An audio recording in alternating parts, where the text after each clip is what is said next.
Hi friends, welcome to my channel. Selva రావడంతో అసలు నిజం తెలుసుకుని స్వరాకి క్షమాపణ చెప్పిన బాబీ షాక్లో నళిని. అసలు ఇదంతా ఎలా జరిగింది తెలుసుకునే ముందు ఇప్పటి వరకు మా వీడియోని కనుక లైక్ చేయకపోతే ఒక్క లైక్ చేయండి.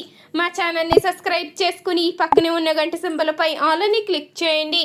అప్పుడే మేము పెట్టే ప్రతి వీడియో మీరు మిస్ కాకుండా చూసేవచ్చు. ఇక బాబీ అయితే స్వరాని అపార్థం చేసుకోవడంతో స్వర అయితే ఎంతగానో బాధపడుతూ ఉంటుంది. ఇక వర్షం వచ్చినా వర్షంలోనే బాబీ కోసం తడుస్తూ ఏడుస్తూ ఉంటుంది. ఇంతలో ఉరుములు మెరుపులు రావడంతో బాబీ అయితే చాలా కంగారు పడిపోతూ భయపడుతూ ఉంటాడు.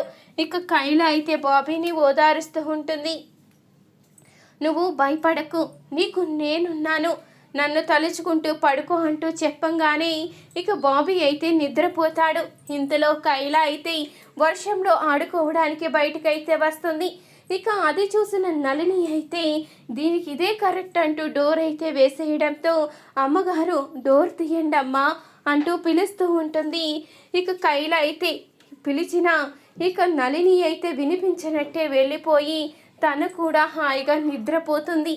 ఇంతలో వర్షంలో స్వర అయితే తెల్లవార్లు తడుస్తూ ఇక తెల్లవారుజామునే స్పృహ తప్పైతే పడిపోతుంది.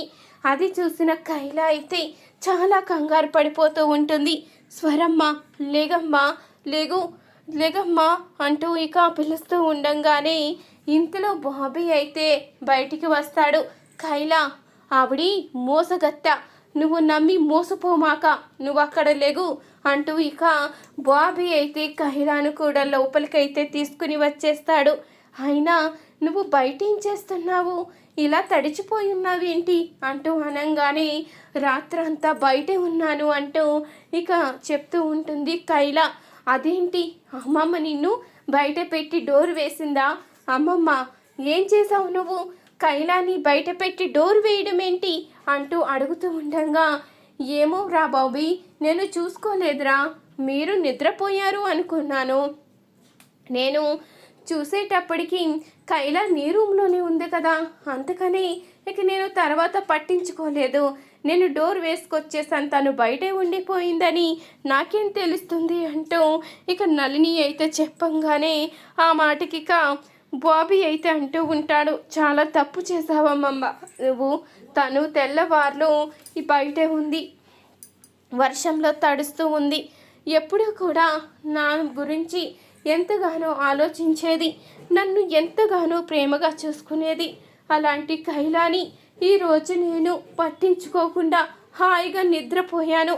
అది తలుచుకుంటుంటేనే నాకు చాలా బాధగా ఉందమ్మమ్మ అంటూ ఇక బాబీ అయితే చాలా బాధపడుతూ ఉంటాడు.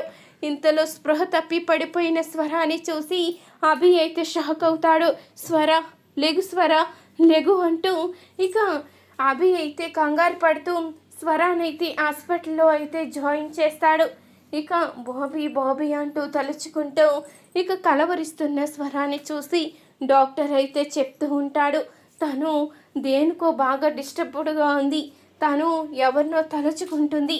ఇప్పుడు ఆ బాబు వస్తే తప్ప తాను మాత్రం తిరిగి రికవర్ అవ్వడం చాలా కష్టం. ఒకవేళ ఇలాగే కొనసాగితే ప్రాణాలైపోయే ప్రమాదం ఉంది అనగానే అభి అయితే షాక్ అవుతాడు. ఇదంతా జరగడానికి కారణం ఆ సెల్వాగాడు. ముందు ఆ సెల్వాగాడిని పట్టుకుంటేనే అన్ని నిజాలు బయటికి వస్తాయి అంటూ ఇక అభి అయితే సెల్వా దగ్గరికి వెళ్తాడు. సెల్వానైతే కొట్టి, నిజం చెప్పరా, నిజం చెప్పు, నీ చేతిదంతా ఎవరు చేయించారో? బాబీని నేనే చంపమన్నానని ఎందుకు చెప్పావు? అసలు రోష్నిని ఎందుకు పొడిచావు? ఇదంతా నీకు చెయ్యమని డబ్బులు ఎవరిచ్చారు? డబ్బులు ఇవ్వకుండా నువ్వు ఏ పని చెయ్యవని నాకు తెలుసు.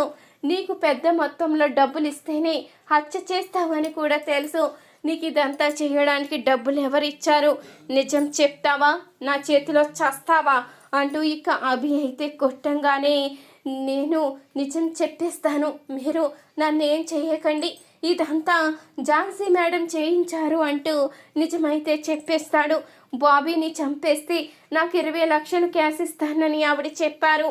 బాబీ అడ్డు లేకపోతే మీరు తనతో కలిసి ఆనందంగా ఉంటారని ఆవిడ స్వార్థంతోనే ఇదంతా చేయించింది అంటూ సెల్వ అయితే నిజాన్ని బయట పెట్టేస్తాడు. అభి ముందైతే ఇక సెల్వ ద్వారా నిజం తెలుసుకున్న అభి అయితే ఒక్కసారిగా షాక్ అయిపోతాడు. ఇదంతా ఝాన్సీ మేడం చెప్తేనే చేశాను అంటూ ఇక సెల్వ అయితే చెప్పేస్తాడు. ఇక అభి అయితే నిజం తెలుసుకున్న తర్వాత ఇదంతా ఝాన్సీ చేయించిందా, ఇన్ని రోజులు నాతో ప్రేమగా ఉన్నట్టు నటిస్తూ బాబీ తన కన్న బిడ్డ అన్నట్టు నటిస్తూ ఇంత పని చేస్తుందా, ఝాన్సీ ఇంత దుర్మార్గురాలని అస్సలు అనుకోలేదు. ఇలాంటి దుర్మార్గురాలని నమ్మి దేవత లాంటి స్వరాన్ని బాధ పెట్టాను. ఈరోజు బాబీ కూడా తను కన్న తల్లి కాదు అనేసరికి తను ఇప్పుడు ప్రాణాపాయ స్థితిలో ఉంది. నువ్వు వచ్చి బాబీ దగ్గర నిజాన్ని బయట పెట్టాలి, వాడు నమ్మేలా చెయ్యాలి, లేకపోతే నీ ప్రాణాలు ఈరోజు గాల్లో కలిసిపోతాయి, అది గుర్తు పెట్టుకో అంటూ ఇక అభి అయితే వార్నింగ్ ఇవ్వంగానే ఇక సెల్వ అయితే చెప్తాడు, మీరు ఎక్కడికొచ్చి చెప్పమన్నా ఈ నిజాన్ని చెప్తాను, బాబీ నమ్మేలా నేను చేస్తాను అంటూ ఇక సెల్వ అయితే నళిని ఇంటికైతే వస్తాడు. ఇక సెల్వాని తీసుకువచ్చిన అభిని చూసి నళిని అయితే అడుగుతూ ఉంటుంది, మళ్ళీ ఎందుకొచ్చావు, ఇక్కడ నీకేం పని అంటూ అనంగానే నాకేం పనో నీకు తర్వాత చెప్తాను, బాబాయ్ బాబాయ్ అంటూ ఇక అభి అయితే బాబీని పిలుస్తాడు. ఇంతలో కైలా బాబీ ఇద్దరు కూడా వస్తారు. ఇక సెల్వాని అభిని చూసి చాలా కంగారు పడిపోతూ నళిని వెనకాల దాక్కుంటాడు బాబీ అయితే.